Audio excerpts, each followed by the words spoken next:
All roads lead to 200 subscribers. Do the right thing. Please share. Let's make Health Squad a thing, okay? Oh, yeah.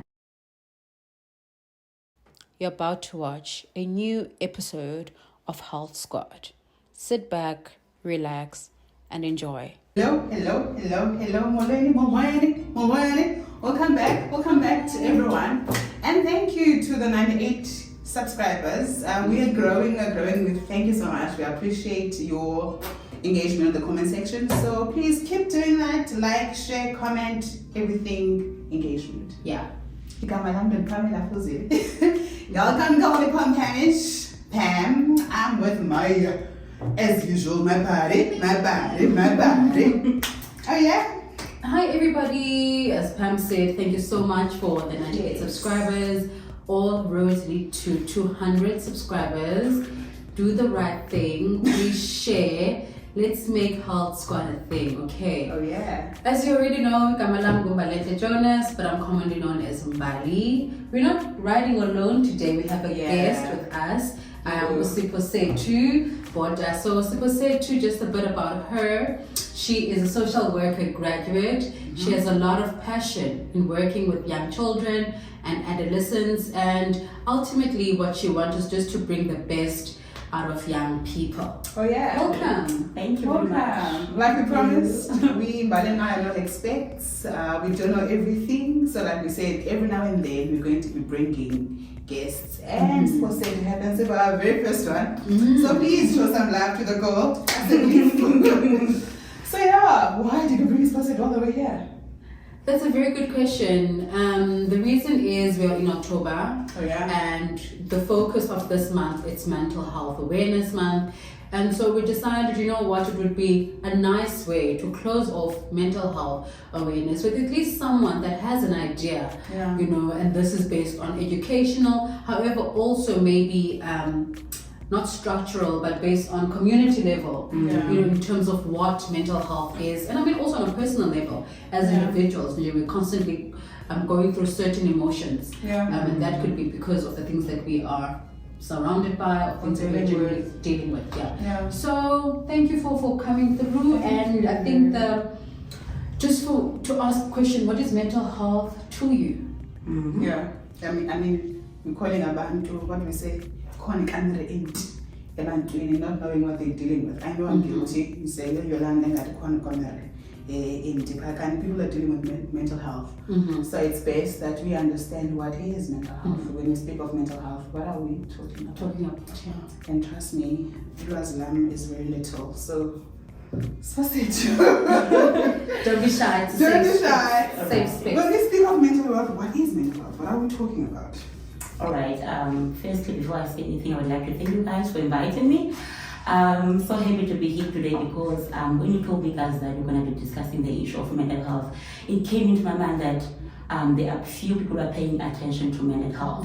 If you can go to a clinic, for instance, you'll see people going for physical medications. They do not know anything about mental health. There's less education even at home. So you might have these symptoms, but you don't know what they are basically. So I'm so happy to be having this platform and see that there are young people who are trying to bring in mental health because it's important as a medical medications that they take in. So mental health, basically, it is considered or referred to as our own mental or emotional or physical or also social well-being. So when I'm talking about our own, it means that the way we relate to people, because you would think that you are doing things by yourself, but there's a certain way of how it directs you, of how you must relate to people. So basically, it is how you relate, how you open up, how you create those relationships that are positive. The way you are able to cope with stress, because some of us do not have those coping mechanisms on how we can cope with stress. So basically, that's mental health. How you cope with stress, how you relate, and how you're able to do wise decisions by yourself, how you create healthy decisions about yourself as well. So that's basically mental health. However, as we grow up from childhood, adulthood, and also adolescence phase, there are factors that we encounter that try to make our mental health poor. So those factors contribute into making people to develop what is called mental illness, which is mental illness now differentiates itself from mental health. So now your mental health is not strong, you're unable to make those decisions. So basically there's wide variety of those factors or conditions which trigger our internal or mental or our behaviors. So now you are unable to even relate to people. You can't cope on yourself. You can't make decisions at your own because now you feel overwhelmed and you want to be part of anyone, you want to be at yourself. So that's mental illness now. Okay. Yes, so we develop those factors. Thank you so much, Siphosethu, about that. And I think for me, we just really dived into what mental health is about. Yeah. But I want to take it back, right? Just tell us about, for someone that's watching at home and is just like, oh my God, that is a very profound explanation. And you know, they develop like an interest in liking Siphosethu. Who is Siphosethu? You know, what is she about? Where did she study? You know, where did she grow up? Just take us back. Draw that picture for us. All right, thank you very much. Siphosethu, I grew up here in Cape Town. I would say I was here from the age of 10 years old. I lived with my mom and dad. I'm the only child. I was happy. Unless now I'm left alone because my parents, both of them, passed away. But now I have my daughter with me. And as I grew up in a home where there was poverty, for I would say. So that's where my strength, or I would say the motivation that I get of working with young people, trying to empower them. Because at that time I didn't have anyone to empower me. So I had to empower myself. So that is when I came to varsity and I applied for social work at UCT. I thought that this is the platform for me where I will be able to work with the young people, change their lives, and to promote themselves so that they can know that there are opportunities, even if you're coming from any background. You can change your own background by yourself. You can't say that I'm poor, I'm coming from this background, so I can't achieve certain things. You can achieve anything. So I enrolled at UCT 2014, and graduated 2018 at UCT. So that's yes. So your backgrounds do not, our backgrounds do not define us. Yes. Never. Okay, that's lovely. You just went from. So that's where I got that, and I'm so happy now that we're talking about this issue because there were points in those times that I would feel down and I didn't know what was happening with me. Only to discover now that I'm learning about mental health, I'm like, okay, this was me. In the back, yes, I was dealing with them, but I didn't know what was happening, and I had no education. That's why I'm saying there are most of us who do not have any education, most especially the adolescents from the clinics or from the communities. They are coming to us, but the only concern for them is to get contraceptions, stay away from HIV, and to not be pregnant and all those things. But it's not emphasized mental health. Even in schools, they give educations about medical, physical health, but there's nothing that put more emphasis on mental health. So we only care about the physical health and not really about mental. And I think I like the fact that you said you were feeling down and you couldn't identify, you know, what exactly made you feel a certain way, or you can't define or put words to it, but this is how I'm feeling, and it's because of, you know, there was no diagnosis in that. And I'm wondering, actually, you know, there's a lot of young people out there, and myself as well. I mean, there are times where you feel extremely sad, but you don't know.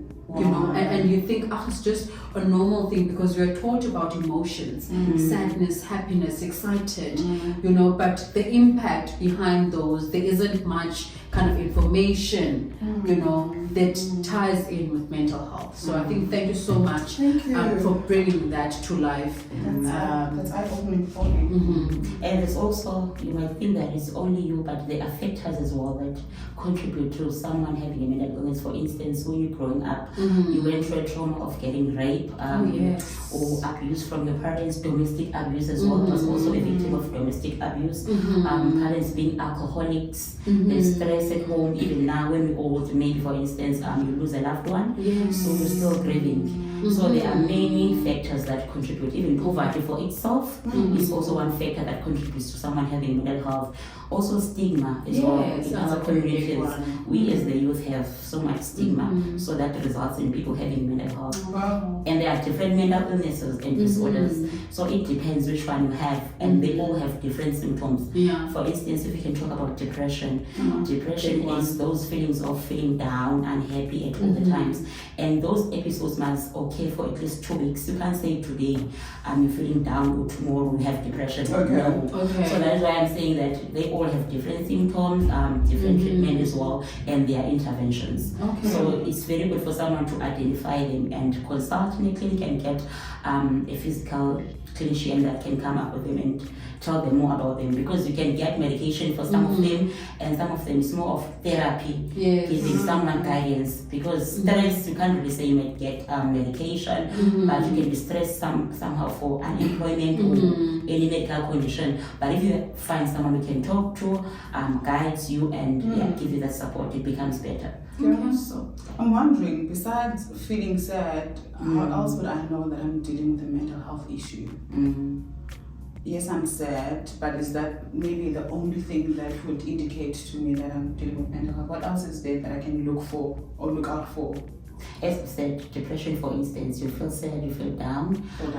It occurs. It's not only that, and also you're always tired. You can't sleep at night. You have less concentration. You can't think for yourself anymore. If you're at home, you're no longer that person that used to think, make decisions. You're always down. Some of them, they don't want to go out. They want to be indoors anymore because they are scared. And there's also anxiety disorders, which are the ones that affect the daily activities that people are going out to. You have excessive fear, nervousness of doing anything on the outside. For instance, if you're going out in an interview, you meet with people and they start to laugh, you start to doubt yourself. Then you start to develop those panic attacks. Panic attack is one of anxiety disorder as well.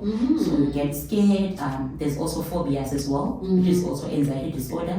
If you encounter a situation where you're scared to be alone, for instance, you get scared, you can't stand in a public space, then you start to have so sudden fear. And so there's many of them, as I've said, yes. There's also eating disorders for specialists as they Yes.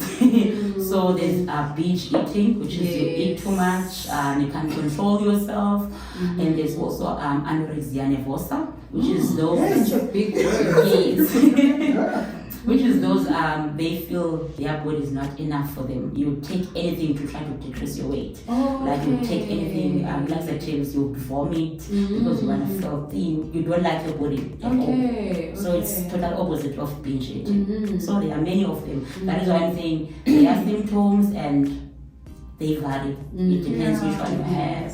Yes. Okay. What would you say are the coping mechanisms? So I've discovered that, okay, cool, I have mental health and I come from an underprivileged community. What steps do I take? Yes. You can go to a clinic. At the clinic, there are social workers, physicians. You meet with the nurses, then the nurses will refer you to a social worker. Then a social worker will examine and interview you and see what kind of I could say type, not type really, because the ones that determine the type of type is the psychologist. So she'll just hear you out and you'll open up. If she can see that it's not only therapy that can assist you, she'll take you to a psychologist.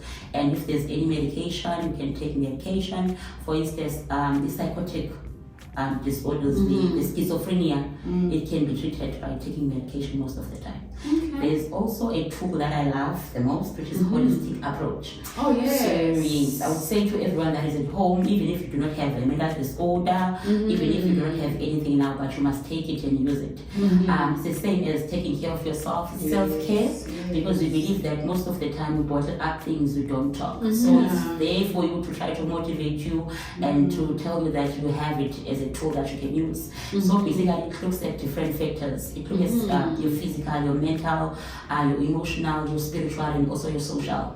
So when I'm talking about physical, for instance, if you feel down that day, you can't do anything, you can go for an exercise. Maybe it's how you free your mind. You want to go out. You can even go for hiking. That's physical, how you'd like your body to cooperate with you and you feel happy when you come back. Others, you can also go for your medication checkups to make sure that you don't have any diseases, you are doing well. Also sleep is also one of it. 8 hours sleep and above, because most of us do not sleep. So our bodies get tired. There's also mental, which is also love as well, which is meditation. You can use meditation to, use meditation, relaxing techniques, breathing out techniques. If you feel any pain or you feel any overload in your body, try to relax. Tell yourself that you can fix anything that was there, it can also be unresolved. Oh yes. Yes. Nothing is about. Also, there's also journaling that you can also use for your emotions as well. If you don't want to talk to anyone, take the journal and write how you feel every morning. Or when you're coming back from work, you write everything. You also have those positive I choose message that you can put it next to your bed. When you wake up, they tell you, you're beautiful, you can do this. Yes. So you become confident every time you wake up. There's also spiritual side. For others, it's just the religious side, the cultures they engage into. So there's a lot that holistic. Yes. So it talks about the whole business a lot. It doesn't look at only one side, like look at mental health only, but all other aspects. That is holistic approach. So it's very good for us to take it and use it, even if you're not having any signs of mental illness, but you can take it and use it for yourself. Yes. As you speak now, you mentioned quite a few coping mechanism, I guess. Yes. And I'm wondering, what I'm hearing ones that I'm familiar with. How do you usually deal with your personally? Personally, so I wouldn't necessarily call it mental health, but if I'm feeling down because I don't want to diagnose something that hasn't been proven to be there. I love meditating. The favorite thing to do in the whole wide world. It's just like really zoning out and listening to this breathing and nice voice, which just have a lot of affirmations, and you're also doing a lot of breathing exercises with yourself. Also, I used to hike, so I'm not going to say I hike. I haven't hiked this year. But I used to hike a lot. I also used to jog quite a lot. Journaling, something that I used to do, I think, in high school and varsity. Haven't done it in my adult years. And I'm also very religious, right? I'm very spiritual. This could be me just going to the beach and speaking to my ancestors, because I just feel like they're constantly around me and protecting me. And your side? I zone out, like I escape. So for me it will be movies. K-dramas, trust me, you will focus if you're watching that one, because you can't miss. You must read. So I'm a movie person. I would watch a movie, bitches as well. But that's also I talk. Like guys, I speak. Like they're theater. And you feel happy when you talk. Yes, I don't want things. So I'll call somebody, I'll be on the phone with my mom for like hours, I'll be on the phone with you for hours. So I talk about things that bother me. Same. What about you, Spo? For me, it's mostly religious as well, as Mbali mentioned. I'm someone who loves to go to church.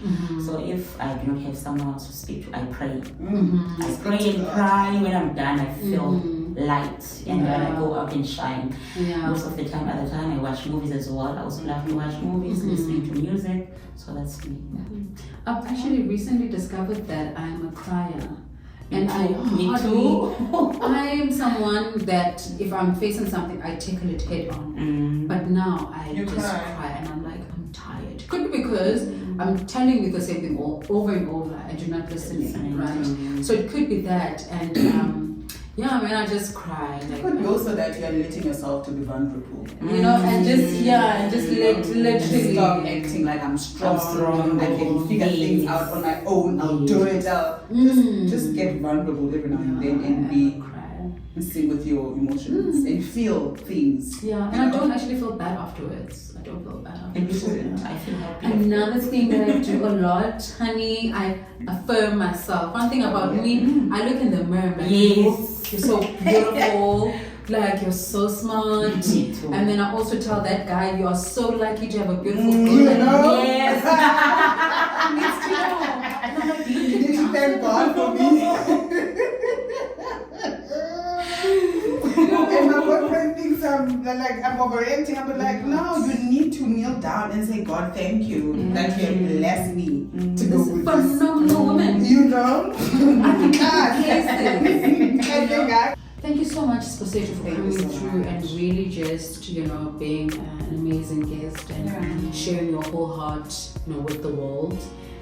What is mental health about? And from here, in our little corners and in our communities, what can we take or what can we do to make sure that young people, we kind of reach out to them and we offer the best care and help that we can. I'll start with you, Pam. I don't know her, but I always say that Mbali and I don't know what they do. So we really need to be kind with one another. Just be kind to the next person. You don't know what they're dealing with, and should they be presenting with things that you're not sure about, be kind and not rush or not jump into conclusion. This is why they're behaving a certain way. Also, I think we need to have support groups. You know, I don't think young people have enough people to talk to. That's true. But also, I don't think adults should always be leading these things. Because again, once you start something for young people, they feel like Sibadala, we are telling them what to do and how to live their lives. I think that young people should now start creating spaces for themselves, spaces that benefit them. So start with support groups. And yeah, get help professionals that can assist. You don't have to have things figured out from the very beginning. The most important thing to do is to start and seek for advice, and I think we're here for that. So reach out, we're here. Reach out, we're here. We can see what we can do. I'm not saying we will have all the answers. I'm not saying we will have all the options, but we can offer guidance.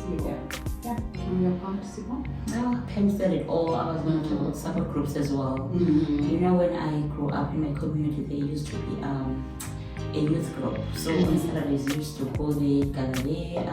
There were ladies that were coming in, giving us information.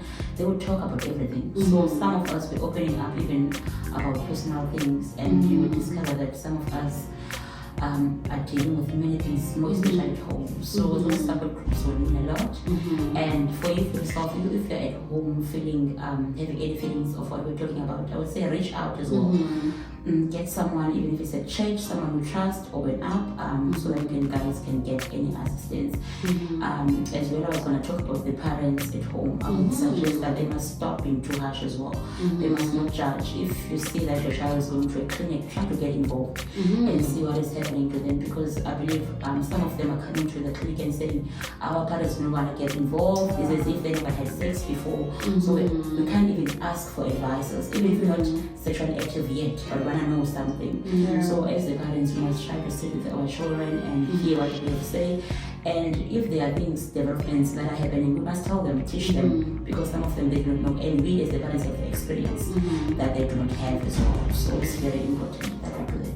True. Yeah, and I think from my side, I'm really going to echo what my colleagues here next to me are saying, but also, you know, have community dialogues, which is, you know, involving young people in these conversations, because, you know, when I look back, the substance abuse, you know, that we see now in young people as compared to the past is skyrocketing. And this could be because, you know, there are things that we used to do when we were younger that are not being done now. And also, you know, there's a contribution of, you know, times are evolving, we're moving to a more digital, you know, space and era. So much so that young people don't really like play outside and engage with one another. You know, they work in silos. So, you know, have youth groups that will just gather young people together and hear them out. And also, I think one of the most important things that we should eradicate ourselves from is ageism. And this comes from, you know, this could be from our families, this could be from schools that young people occupy, and also universities and also in workspaces. You know, when a young person speaks, it does not mean that they are not knowledgeable. And you should kind of not listen to them because they're young, and you're constantly reminding them that you are young. And this could also perhaps in our, you know, African, I'll not say culture, but as a something that we need to unlearn, you know, that I can actually listen to have a voice, you know, can be called into new shoes and gain something from that. And it just really starts from our communities. And yeah, I think if should we all do that, we are definitely contributing to a better world. And so with that, I think we do want to hear from young people. on our Of course, comment sorry. sections just to share what mental health means to them and how do they want us to get involved. We can share contacts should we not be able to reach out to those communities, and just offer support. And also, I don't know what else is there. I think I just wanted to say again, I know that I said we need to be kind to other people, but like I said last week, we really need to be kind to ourselves as well. Never think that you're being dramatic for feeling a certain way. It's okay for you to feel whatever way that you feel. Communicate that to someone that can actually listen. Because I think often we feel a certain way and we're like, am I being dramatic? Am I asking for too much? Am I not supposed to be feeling this way? Communicate your feelings to somebody that you can be open with. So yeah, that's it from me. Another point from our side, I think there should be not a shift, but there should be something done within the curriculum that could be, what is it? It was arts and culture before, now it's creative arts, and maybe life orientation as well, that could just bring substance or like important skills to young people that are valuable. You know, that after high school, as much as you have the high learning certificate, but there's something else that you have. You can say this, like it can speak out in your resume, like in your CV. You know what I mean?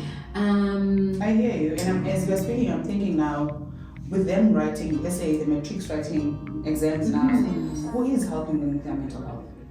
I'm not sure. I don't know. Is there anyone who's helping them do that? Do you know how stressful exams are? And not just for matriculants, but for every learner. Is there anything in place in education department that can help learners? Could also mean that we need young leaders that are leading us. Anyway, we don't want to get into politics, but we definitely have young leaders. With that said, how can people reach out to you should they want more information?